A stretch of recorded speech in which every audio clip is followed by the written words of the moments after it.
Saya Jamia, peserta Latsar Angkatan 29, kelompok 1. Video kali ini kita bahas tentang materi akuntabilitas ya, seperti gambar samping ini.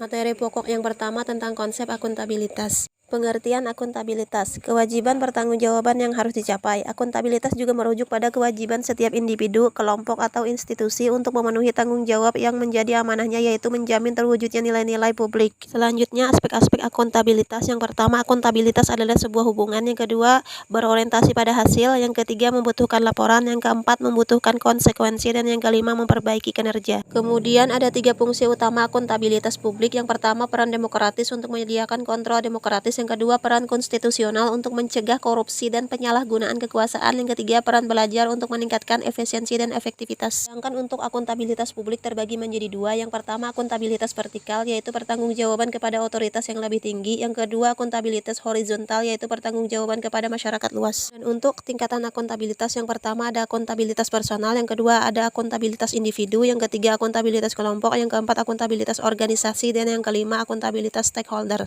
Materi pokok yang kedua yaitu tentang mekanisme akuntabilitas. Untuk dimensi akuntabilitas, yang pertama ada akuntabilitas kejujuran dan hukum, yang kedua ada akuntabilitas proses, yang ketiga akuntabilitas program, dan yang keempat akuntabilitas kebijakan. Selanjutnya mekanisme akuntabilitas birokrasi Indonesia, ada perencanaan strategis, kontrak kinerja, dan laporan kinerja. Kemudian untuk langkah dalam framework akuntabilitas ada 5. Yang pertama, tentukan tujuan dan tanggung jawab. Yang kedua, rencanakan apa yang akan dilakukan untuk mencapai tujuan. Yang ketiga, lakukan implementasi monitoring kemajuan. Yang keempat, berikan laporan secara lengkap. Dan yang kelima, berikan evaluasi masukan perbaikan. Materi pokok yang ketiga tentang akuntabilitas dalam konteks. Terdiri dari akuntabilitas dalam organisasi, yaitu transparansi dan akses informasi, praktik kecurangan dan perilaku korup, penggunaan sumber daya milik negara, penyimpanan dan penggunaan data dan informasi pemerintah, konflik kepentingan. Materi pokok yang keempat yaitu menjadi PNS yang akuntabel. PNS yang akuntabel adalah PNS yang mampu mengambil pilihan yang tepat ketika terjadi konflik kepentingan, tidak terlibat dalam politik praktis, melayani warga secara adil dan konsisten dalam menjalankan tugas dan fungsinya. Terima kasih ya sudah menonton. Sampai jumpa lagi di video selanjutnya. Assalamualaikum.